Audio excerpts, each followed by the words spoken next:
During the time period 1930 through 1947, the Indian subcontinent experienced a development in the two-nation theory, leading to the partition of the continent into religious separation between Hindus and Muslims. On August 14, 1947, the partition of Pakistan was a split of India, creating East and West Pakistan.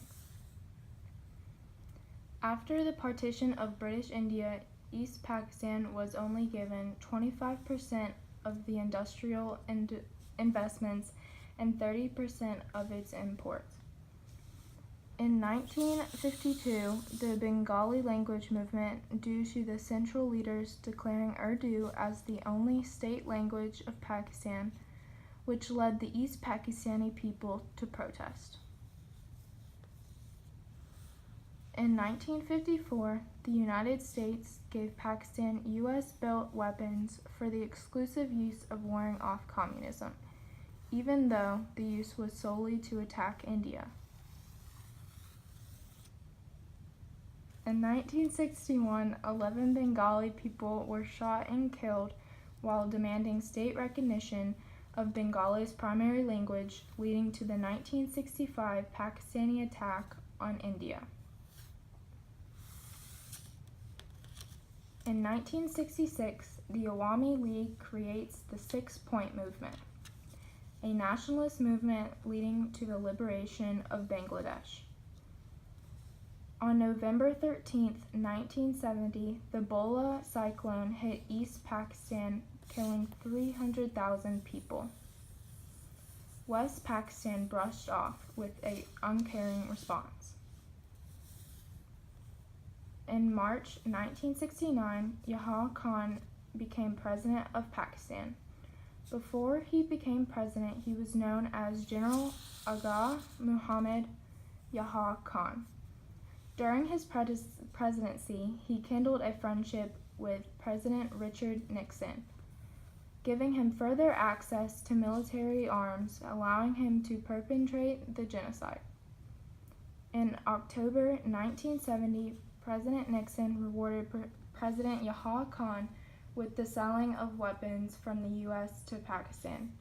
Nixon promised Khan 6 F-104 fighter planes, 7 B-57 bombers, and 300 armed personnel carriers. On December 7, 1970, President Yahya Khan was defeated by the Awami League leader Sheikh Mujib-ur-Rahman in this December election. General Tika Khan was known as the Butcher of Baluchistan and was placed into the governor's position by Yahya Khan, and this was the first sign of the genocide.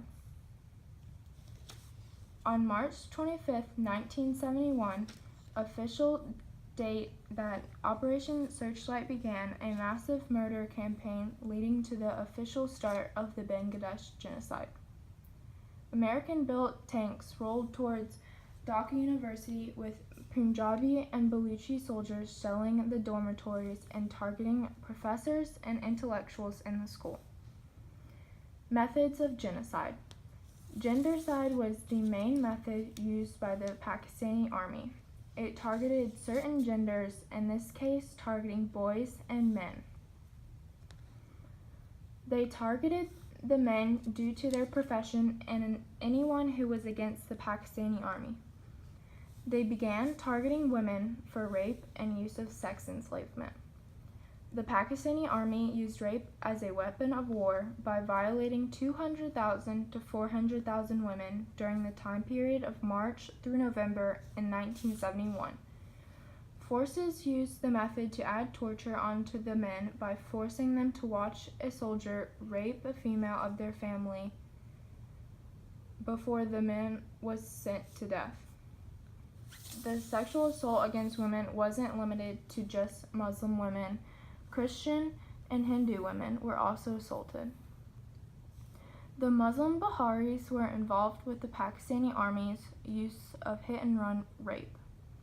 This was a very common method used against Bengali people.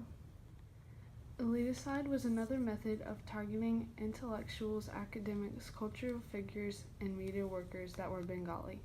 This attack was experienced by those at Jagannath Hall at Dhaka University, where there was 2 massive explosions killing intellectuals. This was a method used by the Pakistani army to murder civilians that did not follow them and represented people outside of the Pakistani government. Politicide was another method of eliminating officials or supporters of the Awami League.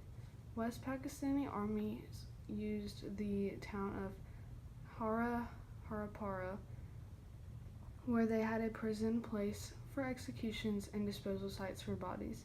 They had the prisoners roped together in the river, where the soldiers then shot them down and let them float down the river. The army believed that all prisoners deserved to die. They did not interrogate them. The army simply used these methods to get rid of all East Pakistani people. The justification of the genocide was that the Pakistani people believed that they were justified for doing this to the Bengali people after the Awami League's victory of parliamentary power, while the West Pakistani generals refused to give up power. To fix the issue, the West Pakistani generals conducted the genocide.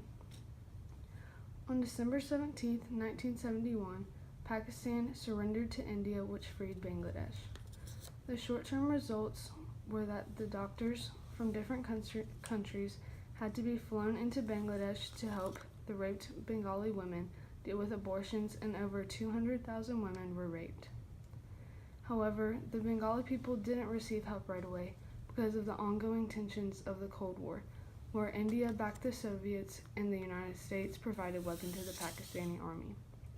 Jahan Khan hid the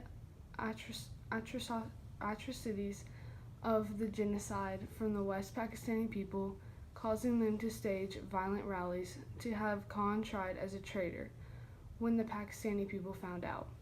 The long-term results, the government of Bangladesh instituted the International War Crimes Tribunal to pursue the Bengali people that collaborated with Jahan's regime. The tribunal wanted true justice for the horrible war crimes committed. However, they did not always follow the standard for due process. On July 2, 1971, the Somalia Agreement was signed by Indian Prime Minister Indira Gandhi and President Bhutto of Pakistan as more than a peace treaty. The agreement was to establish good relations between Pakistan and India and to form cooperation between the 2 countries. Now they have large fences with armed guards to stop Bengali people from crossing the borders of India to reach Bangladesh territory that remained from the partition of Pakistan. The economy was never great in Bangladesh, but with the death of so many people following the genocide, it made challenges even harder to overcome. Many people in Bangladesh live in poverty because they were unable to depend on India, resulting in the underdevelopment of their country. To this day, Bangladesh experienced issues coping with the death of 3 million Bengali people in the genocide of 1971.